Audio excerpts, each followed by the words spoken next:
Good morning. Hope everybody's enjoying this beautiful weather. Huh? Spectacular. The greatest thing about Indianapolis, they know how to build a city and never go outside. But it's always great being back, and really don't have any comments, just ready for your questions. Coach, last year, I believe Andre Ellington added a little bit of weight in the offseason. I know there was a lot of talk about him getting more touches. Did the additional weight have any effect on his durability this season, and are you guys looking to maintain his role in the same fashion moving forward? Yeah, I don't think the 8 pounds had anything. It was all upper body weight. I don't think it really had anything to do. It's just one of those freaky foot things. He was fairly fortunate.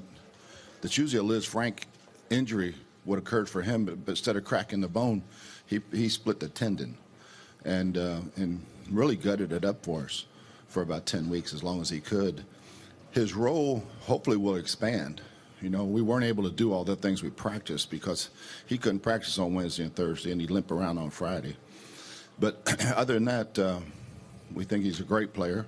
He's still the focal point of our offense, and we'll try to continue to build around him.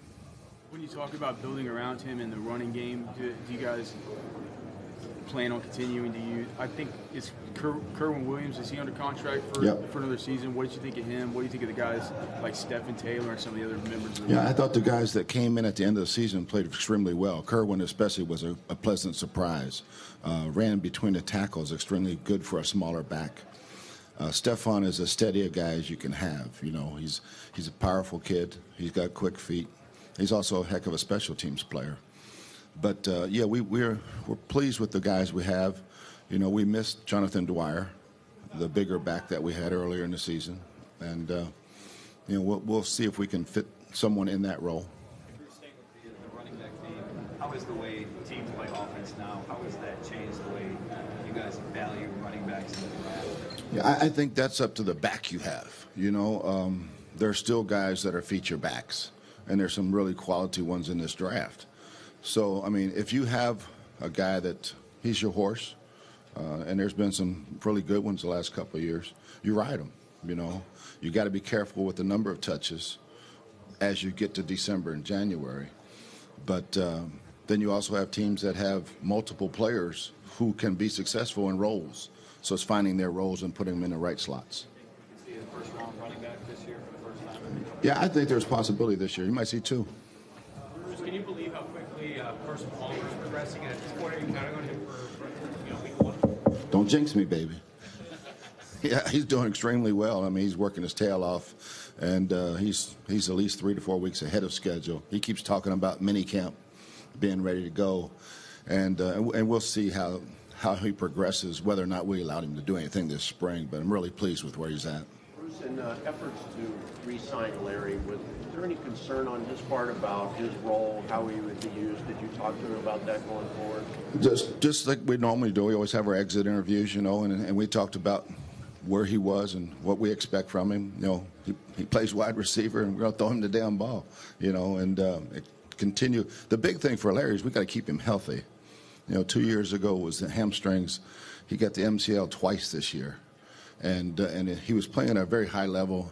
And obviously he's a warrior, so he's going to continue playing through the injury. And so if we can keep him healthy, he should have a big-time year. You mentioned about the combine and how it's kind of grown similar to the draft. Do you think this would be a possibility that this is someday a prime-time event? Oh, I don't think there's any doubt they're going to sell tickets soon. You know, the scouts will get pissed, you know, because of the noise. But, I mean, this is bigger than Radio Row at the Super Bowl right now. You know, I can remember 20 years ago walking there was nobody here. And so it's grown. Television has done a great job.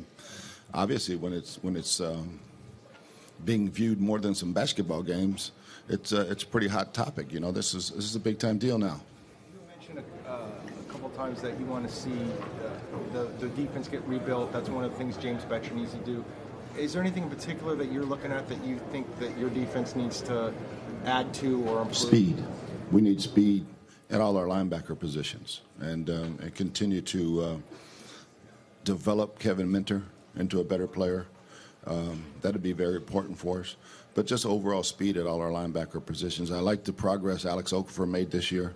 He made a nice step forward, and add some guys to that puzzle. Are you counting on Darryl at all? When he gets reinstated, then I'll start counting on him. I don't even think about him. He's not a member of our team until he gets reinstated. John Abraham, I know he's free too. Is that a guy that you would want back if he's cleared? Yeah, I'm not available to talk about free agents, but I love Abe, and hopefully he can get it, his MRI cleared from his concussion. His MRI what cleared, or hopefully? Hopefully he can get it cleared. Are you expecting Antonio Cromartie to test the free agent market? What do you think about your prospects being able to pull off? Yeah, I think he should. I think all those guys should, and we obviously want him back. When you come here and interview a kid who's had some troubles off the field in college, like a Tyrann Mathieu, what do you look for? What do you want to see to be able to take the risk on draft day and take that kid? This is really the first step, because in 15 minutes it's hard. Then they're programmed to answer the right questions. The big thing is to get another chance to stun them and hit them with questions that they're not programmed to answer. And you get a feel for a guy. Does he truly have passion? Does he really want to do the right thing? And it's different, I think, for whichever issue he's had. It's different to see the future on how they're going to stay away from the problem, or is the problem going to reoccur? What did Mathieu do specifically to convince you that he was worth drafting? I went through his rehab process and was genuinely passionate about the game, and he didn't want to give up. Giving up the game killed him, and you could see it in him. We also knew we had a great support system with Patrick, drafting Kevin with him, that he would be successful, and he's done a fantastic job. Coach, where does John Brown excel as a wide receiver, and how do you expect to see him best utilized moving forward? Will his role grow at all? Yeah, it should grow a bunch. I mean, he uses his speed, and he's got great quickness getting off the line of scrimmage. He has to play a little stronger. Guys that got their hands on him, when they did get their hands on him, pushed him around a little bit, and he learned how to play that way. He'll continue to grow. I mean, he has all the tools to be an outstanding player. With guys like Winston Mariota projected to go earlier, do you devote fewer resources to those guys, or do you have to do your due diligence? Oh, you do your due diligence. You always want your board set right. So you're gonna evaluate every single player, whether it's a need or not. Too many times people use that word need, and you have to have your board set right to know what's going to be available when you're picking. So yeah, we'll do our due diligence on all those guys. Winston's troubles at Florida State, would they bother you? No, I've known him since the 9th grade. So he's a good kid. We should talk about the significance of the combine. You guys already know what a guy is or isn't on the field August through December. Would you say this has more significance for finding out those red flags in the interviews than it does the drills they do?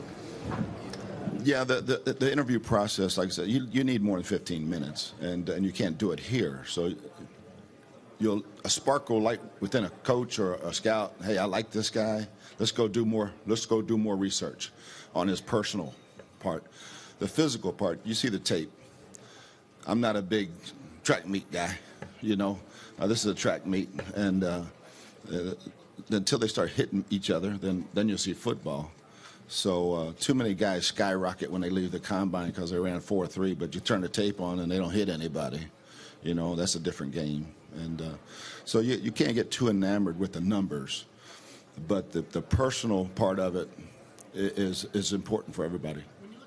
Receivers who are in maybe systems that are limited or quarterbacks that are inaccurate and you can't really get a full spectrum of what they can do, how does that affect your evaluation, and what do you maybe look for more?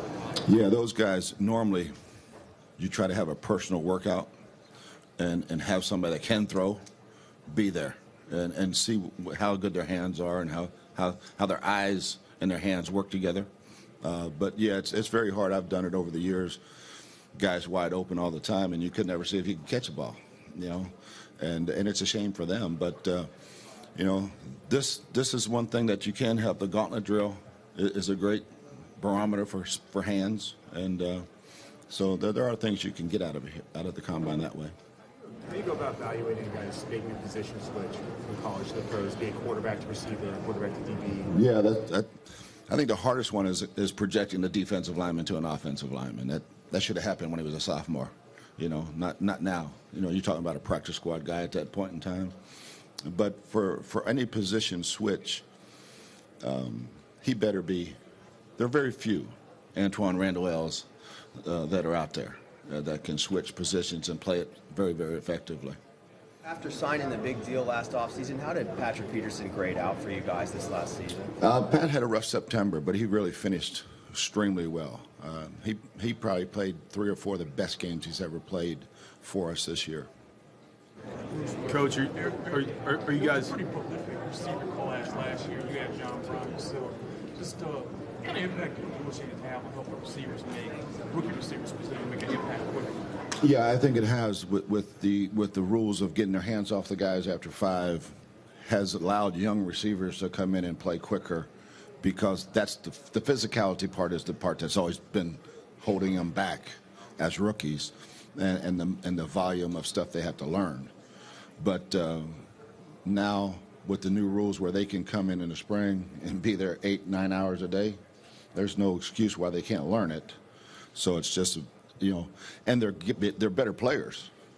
I mean, you see all these guys 6'4", 6'5", they used to play basketball. Now they're all playing wideout, and there's just an extremely great number of talented guys coming out of college now. Coach, what do you guys think about Jonathan Cooper at this point? Have you seen any improvement out of him? Yeah, Coop's done the times he's been healthy, he's progressed. He just can't stay healthy long enough to make the jump to every time he starts over, he's a rookie.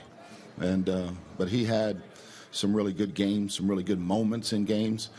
He also had some very poor ones that he's learning from. If we can just keep his frustration level down and not get too hung up on the injuries, he's going to be the player we thought he was. We need to get better at other spots in that, especially interior offensive line.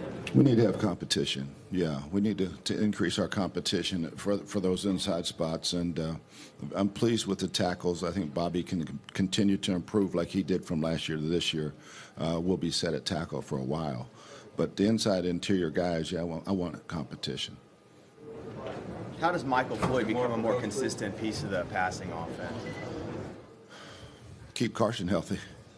They got a really good rapport, But Mike just has to be a little more consistent. He's done a good job of getting open. He needs to make every catch, and he left some yards out there this year. Sometimes because he tries too damn hard. Bruce, would you be in favor of replay expanding to include pass interference calls? Yeah, last year I thought it was kind of a weird recommendation that everything was reviewable. I'm kind of believing Coach Belichick now. With everything should be reviewable, and you get 3. You pick and choose, whether it's holding, any play that judgment was involved in. I think I'm going for that one now. Coach, when we talk about quarterbacks making the jump, we talk about a college system versus a pro system. Are these outdated concepts or like oversimplifications? No, because so many times you're evaluating a quarterback who's never called a play in a huddle and never used a snap count. They hold up a card on the sideline and he kicks his foot and throws the ball. That ain't playing quarterback. There's no leadership involved there. Now, there might be leadership on the bench, but when you get them now and you give them verbiage and they have to spit the verbiage out, use a snap count, change a snap count, they're light years behind. Light years behind. Thanks, Coach. Thank you.